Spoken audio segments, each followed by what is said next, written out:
DD किसान, बदलते भारत की शान। मिट्टी का मोह, तजुर्बे का साथ, हरियाली की अब होगी नई शुरुआत। जी हां, आज बात होगी नई हरियाली की। जी हां, आज बात होगी एक नई शुरुआत की। नमस्कार, दूरदर्शन किसान चैनल के कार्यक्रम सफल किसान में मैं अदिति शर्मा आप सभी का स्वागत करती हूं। भारत की धरती, जहां मौसम के साथ अपना रूप बदलती है, जहां किसान अपनी मेहनत से समृद्धि की एक नई कहानी लिखते हैं। आज हम आपको लेकर चलेंगे छत्तीसगढ़ राज्य के रायपुर जिले के परसदा ग्राम में एक कृषि की प्रेरणादायक यात्रा पर। जी हां, जहां पर हरियाली केवल खेतों में ही नहीं बल्कि सोच में नजर आती है, वर्षों के अनुभव में दिखाई देती है।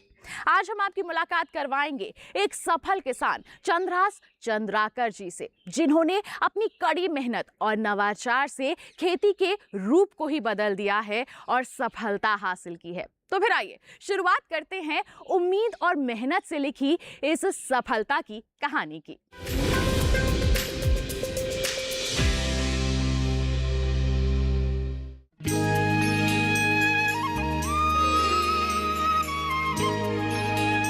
सरसों की सुनहरी चादर ओढ़े खेत, सोंधी मिट्टी की महक से सराबोर धरती और मेहनतकश किसानों के सपनों से सजी हरियाली, यही पहचान है छत्तीसगढ़ की उस भूमि की जहां परंपरा और प्रगति साथ साथ कदम बढ़ा रहे हैं।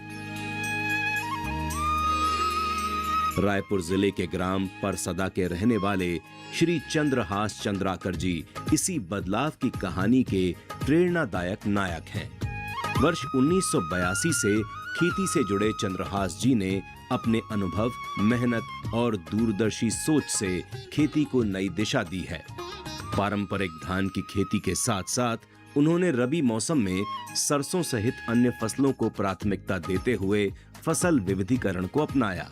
साथ ही प्राकृतिक खेती के माध्यम से अपनी जमीन को उत्पादन और समृद्धि का मजबूत आधार बनाया है।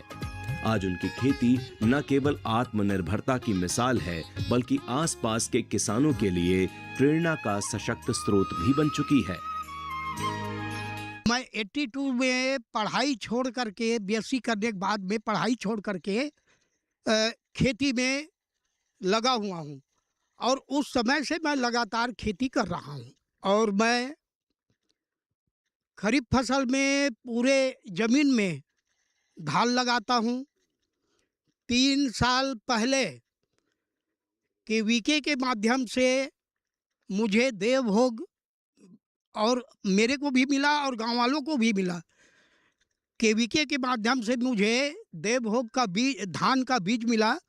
मैं जैविक खेती 3 साल तक लगातार किया हूँ और उसके बाद में मैं उस धान को बंद करके अब नया वैरायटी का धान लगाता हूँ, जिससे मेरे को उत्पादन अच्छा मिले। उनकी खेती की सबसे बड़ी खासियत है फसल चक्र और मौसम के अनुसार योजनाबद्ध खेती, जिससे जमीन की उर्वरता बनी रहती है और उत्पादन भी बेहतर होता है। रबी के मौसम में चंद्रहास जी सरसों, मूंगफली, मक्का और विभिन्न सब्जियों की खेती करते हैं, जिससे उन्हें आय के विभिन्न स्रोत प्राप्त होते हैं और बाजार की मांग के अनुसार उत्पादन करने में मदद मिलती है। वहीं खरीफ मौसम आते ही उनके खेत धान की हरियाली से भर जाते हैं, जहां पारंपरिक अनुभव और आधुनिक तकनीक का संतुलित मेल देखने को मिलता है।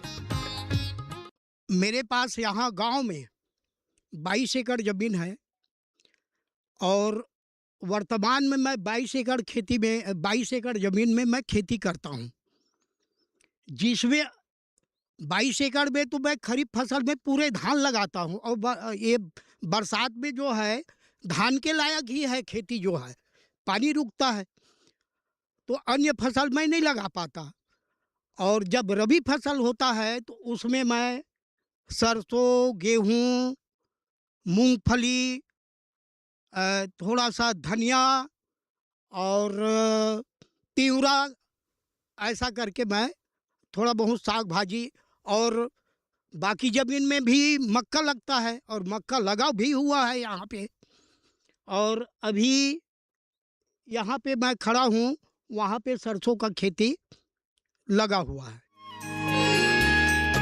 चंद्रहास चंद्राकर जी पिछले 7 वर्षों से कृषि विज्ञान केंद्र रायपुर के सहयोग और मार्गदर्शन में आधुनिक और वैज्ञानिक खेती को अपनाते आ रहे हैं। शुरुआत में उन्होंने देवभोग किस्म के धान की खेती को सफलतापूर्वक अपनाया और अब सरसों की खेती में भी उल्लेखनीय सफलता हासिल कर रहे हैं। चंद्रहास जी का मानना है कि वैज्ञानिक सलाह और आधुनिक तकनीकों को अपनाकर किसान कम लागत में बेहतर उत्पादन प्राप्त कर सकते हैं और खेती को लाभकारी बना सकते हैं। कृषि विज्ञान केंद्र रायपुर के सहयोग से मेरे को कम से कम 6-7 साल से मैं कृषि विज्ञान केंद्र से जुड़ा हुआ हूँ। तो 3 साल तो मेरे को जैविक खेती के लिए वो देवभोग का धान दिया था, वो लगाया। उसके बाद 2-3 साल से मेरे को सरसों का बीज भी प्रदान कर रहा है। और यहाँ परसदा गांव में मेरे अलावा 35-40 एकड़ में केवीके के माध्यम से बीज दिया गया है। मेरे को तो 15 एकड़ के लिए अलग से दिया है और उन लोगों को भी वही बीज प्रदान किया गया है और वो लोग भी सरसों का खेती अभी वर्तमान में लगाए हुए हैं। कृषि विज्ञान केंद्र के जो डॉक्टर साहब लोग हैं वो लोग यहाँ निरीक्षण के लिए आते हैं, बीच बीच में आते हैं और हमको बीच बीच में सलाह भी देते हैं कि इसमें कीड़ा मकोड़ा तो नहीं लगा है, क्या है, कैसा है, खाद कब कब डालना है, कब कब सिंचाई करना है, ये सब बारे में बताते हैं। और मेरे प्लाट में अभी मधुमक्खी पालन भी रखा हुआ है और पिछले साल भी रखा था, दूसरे वाले प्लाट में रखा था, वहाँ भी मधुमक्खी, जिससे इसमें फर्टिलाइजेशन हो सके, फूल में फर्टिलाइजेशन हो सके, इसलिए मधुमक्खी का भी यहाँ प्रयोग किया गया है। चंद्रहास चंद्राकर जी के खेत का एक हिस्सा गहराई में स्थित है, जहां पानी का ठहराव अधिक रहता है। इस प्राकृतिक परिस्थिति को ध्यान में रखते हुए वे मुख्य रूप से धान की खेती करते हैं। धान ऐसी फसल है जिसे अधिक पानी की आवश्यकता होती है, इसलिए खेत की बनावट उनके लिए लाभकारी साबित हो रही है। कृषि विज्ञान केंद्र के मार्गदर्शन से उन्होंने खेती के तरीकों में सुधार किया है, जिससे उत्पादन बेहतर हुआ है।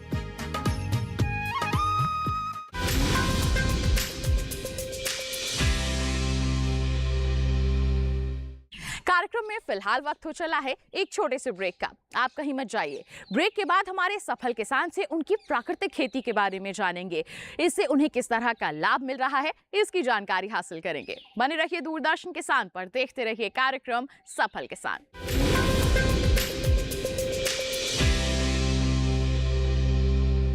डीडी किसान ने कर ली है तैयारी। यहां मिलेगी पशुपालन की हर एक जानकारी, घर आंगन से लेकर व्यवसायिक फार्म तक, मुर्गी पालन से लेकर रेगिस्तान के जहाज तक। बीमारियों से पशुपालक बिल्कुल ना हो परेशान। विशेषज्ञ करेंगे आपकी समस्या का समाधान। देखिए अपना पशु चिकित्सक हर रविवार शाम 6:30 बजे दूरदर्शन किसान पर।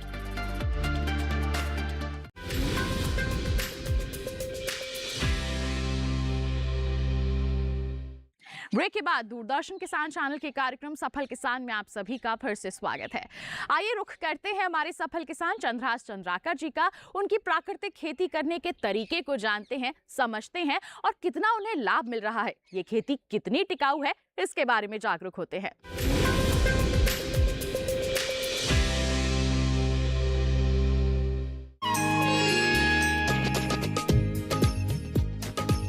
प्राकृतिक खेती को सफल बनाने के लिए चंद्रहास चंद्राकर जी पूरी तरह जैविक तरीकों पर भरोसा करते हैं। वे अपने खेत के लिए वर्मी कंपोस्ट खुद ही तैयार करते हैं, जिससे मिट्टी की उर्वरता बनी रहती है और फसल की गुणवत्ता भी बेहतर होती है। इसके लिए उन्होंने गाय पाल रखी है, जिससे गोबर और गौमूत्र का उपयोग प्राकृतिक खाद और जीवामृत बनाने में किया जाता है। उनका मानना है कि प्राकृतिक खेती में खेत की सेहत सबसे महत्वपूर्ण होती है, इसलिए वे रासायनिक उर्वरकों से दूरी बनाकर जैविक संसाधनों का अधिक से अधिक उपयोग करते हैं। प्राकृतिक खेती करने के लिए मेरे घर में 4 गाय रखा हुआ है पाला हुआ हूँ मैं, और उसी खाद से मैं जैविक खेती भी जैविक खाद भी बनाता हूँ, वर्मी कंपोस्ट भी बनाता हूँ, और बना करके मैं उसको खेत में डालता हूँ, जिससे मेरी फसल जो है उत्पादन अच्छा मिले और ज़मीन की जो उर्वरा शक्ति है वो बनाए रखे। खेती को सुचारू रूप से चलाने के लिए चंद्रहास चंद्राकर जी किसान क्रेडिट कार्ड का प्रभावी तरीके से उपयोग करते हैं। कृषि उपकरण, उन्नत बीज, जैविक दवाइयां और अन्य जरूरी संसाधनों की खरीद के लिए किसान क्रेडिट कार्ड उन्हें समय पर आर्थिक सहयोग प्रदान करता है। इससे उन्हें बार बार पैसों की व्यवस्था करने की चिंता नहीं रहती और खेती के काम निर्धारित समय पर पूरे हो जाते हैं। कम ब्याज दर और आसान प्रक्रिया के कारण ये सुविधा किसानों के लिए काफी लाभकारी साबित हो रही है। मैं खेती करने के लिए खरीफ फसल में मैं KCC का लोन उठाता हूँ सोसाइटी के माध्यम से। खाद, बीज, नगद जो भी लगता है मैं उससे उठाता हूँ, और धान कटने के बाद में मैं फिर उसको वापस भी कर देता हूँ। और इसमें भी KCC के माध्यम से मैं खाद, बीज और दवाई वगैरह का भी उपयोग करता हूँ, और जो दवाई वगैरह लगता है उसका भी मैं इस्तेमाल करता हूँ। KCC के माध्यम से ही मैं उपयोग करता हूँ अपनी खेती में। रायपुर क्षेत्र का मौसम अधिक ठंडा नहीं रहने के कारण यहाँ तिलहन और दलहन फसलों की खेती करना किसानों के लिए हमेशा आसान नहीं रहा। तापमान और जलवायु की चुनौतियों के कारण उत्पादन प्रभावित होता था, जिससे कई किसान इन फसलों को अपनाने से हिचकते थे। लेकिन कृषि विज्ञान केंद्र के निरंतर सहयोग, वैज्ञानिक सलाह और नई तकनीकों के प्रयोग से अब स्थिति धीरे धीरे बदल रही है। चंद्रहास चंद्राकर जैसे अनुभवी किसान अपने प्रयोगों और मेहनत से इस बदलाव की मिसाल बन रहे हैं।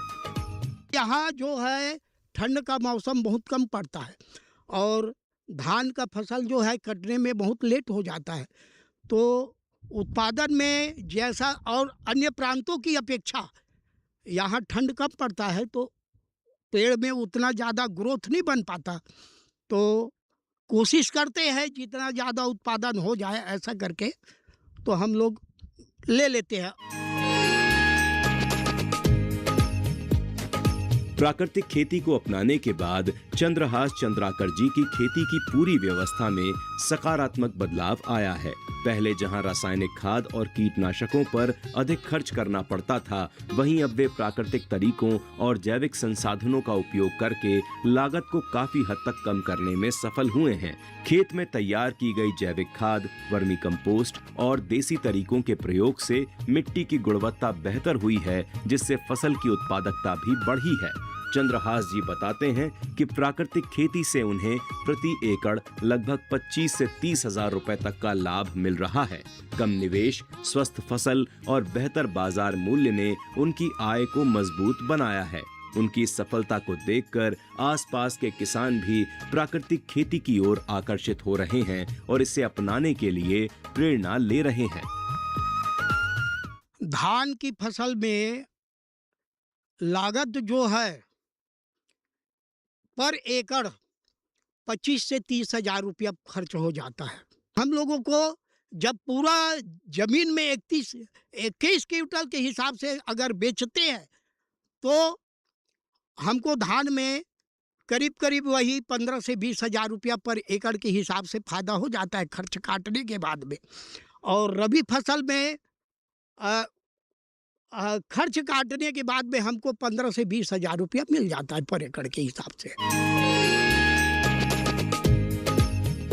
चंद्रहास चंद्राकर जी अपनी खेती की विरासत और वर्षों से अर्जित अनुभव को आने वाली पीढ़ी तक पहुंचाना चाहते हैं। उनका मानना है कि अब नई पीढ़ी को आगे बढ़कर कृषि की जिम्मेदारी संभालनी चाहिए। वे कहते हैं कि उम्र के इस पड़ाव पर उनका उद्देश्य युवाओं को प्रेरित करना है, ताकि वे खेती को आधुनिक सोच और नई ऊर्जा के साथ आगे बढ़ाएं। चंद्रहास जी देश के नवयुवकों से आह्वान करते हैं कि वे कृषि से जुड़े नई तकनीकों को अपनाएं और भारत की कृषि व्यवस्था को मजबूत बनाकर देश की प्रगति में अपना योगदान दें। मैं किसानों से अनुरोध करता हूं कि वो लोग अपने खेती में बढ़िया उत्पादन वाला फसल लगाएं और जैविक खेती का प्रयोग करें और उत्पादन भी ले जो शरीर के लिए सेहतमंद भी हो।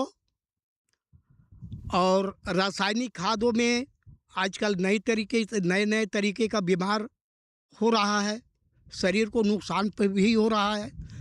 तो मेरा नवयुवक भाइयों से भी अनुरोध है कि वो लोग खेती की ओर ज़्यादातर ध्यान दें। चंद्रहास चंद्राकर जी के लिए खेती सिर्फ रोजगार नहीं बल्कि पूर्वजों से मिली अनमोल विरासत है। उनका मानना है कि इस धरोहर को आगे बढ़ाना हमारी जिम्मेदारी है ताकि आने वाली पीढ़ियां भी खेती से जुड़ें और देश की कृषि परंपरा को नई ऊंचाइयों तक ले जा सकें।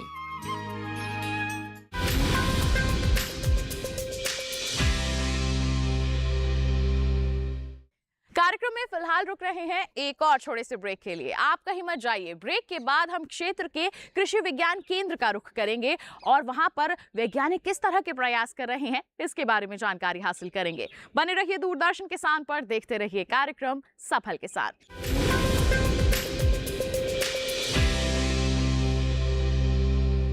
इस धरा की माटी पर लिखनी एक नई कहानी है, जैविक खेती के बल पर लानी सुबह सुहानी। देखिए धरती का अमृत जैविक खेती, मंगलवार से रविवार शाम 4:30 बजे दूरदर्शन किसान पर।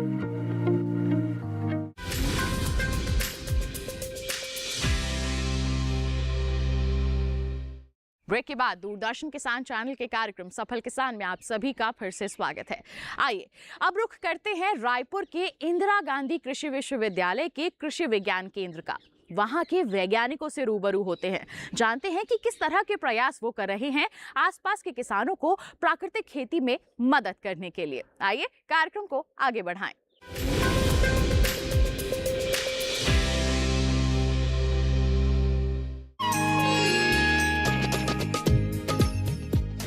चंद्रहास चंद्राकर जी की खेती को अधिक उन्नत और लाभकारी बनाने के लिए कृषि विज्ञान केंद्र रायपुर द्वारा उन्हें निरंतर मार्गदर्शन और सहयोग प्रदान किया जाता है।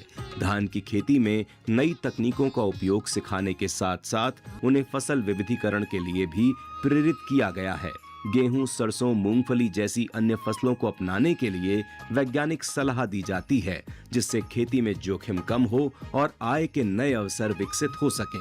कृषि विज्ञान केंद्र के सहयोग से वे आधुनिक तकनीकों को अपनाकर बेहतर उत्पादन की दिशा में आगे बढ़ रहे हैं। ये कृषि विज्ञान केंद्र 2017 में एस्टैब्लिश हुआ और 2019 से एक तरह से काम हम लोगों ने शुरू किया। प्रक्षेत्र का काम, फार्मर से कनेक्शन का काम, अन्य काम।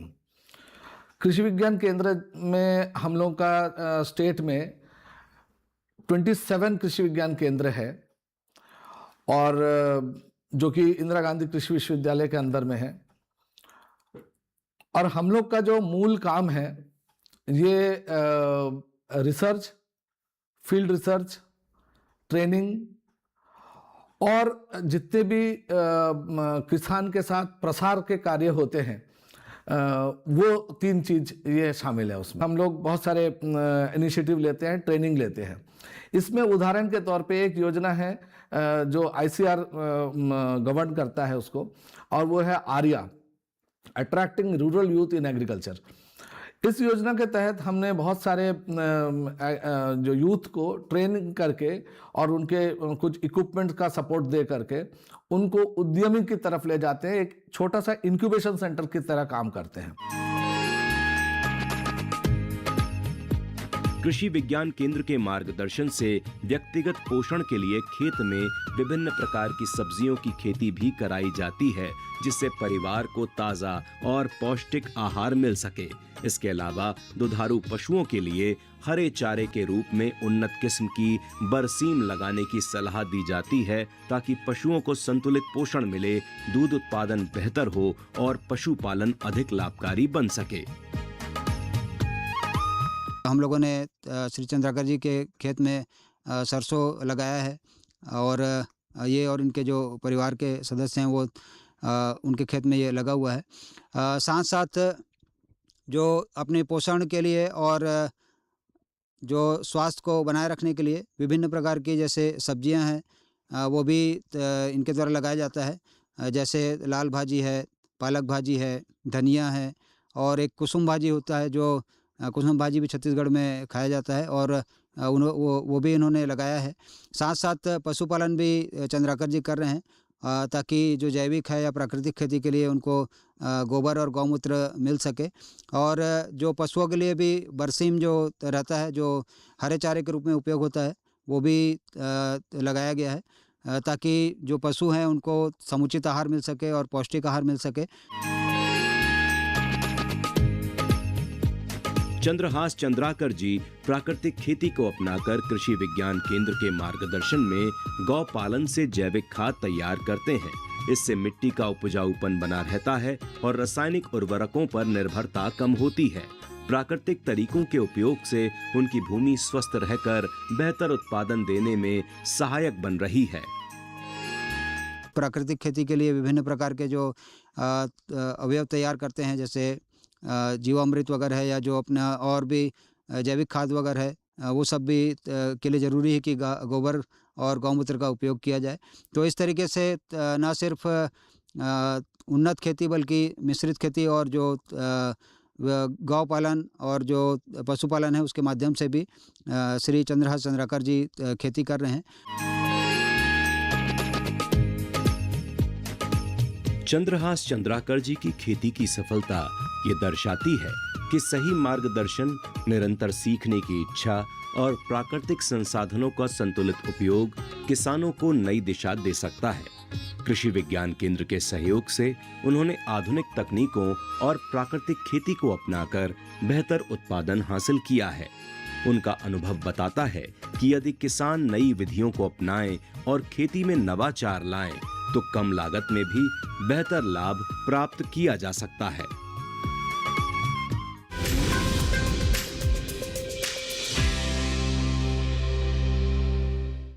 तो ये थी सफलता की एक प्रेरणादायक कहानी जिसमें हमने जाना कि किस तरह से हमारे सफल किसान ने अपनी मेहनत से, अपनी अलग सोच और नवाचार के चलते न केवल अपनी खेती किसानी के रंग रूप को बदला है, साथ ही साथ इन्होंने अपनी आर्थिक स्थिति में भी बदलाव लाया है और साथ ही साथ बन गए हैं अन्य किसानों के लिए एक अलग ही मिसाल। उम्मीद करते हैं कि इनकी दास्तान को जानकर आप भी इनसे जरूर प्रेरित हुए होंगे। बता दें, अगर आपके पास भी कोई ऐसी दास्तान है हम तक जरूर पहुंचाइए। आप हमें ईमेल कर सकते हैं safalkisan@gmail.com ईमेल आईडी है हमारी। आप हमें पत्र लिख सकते हैं।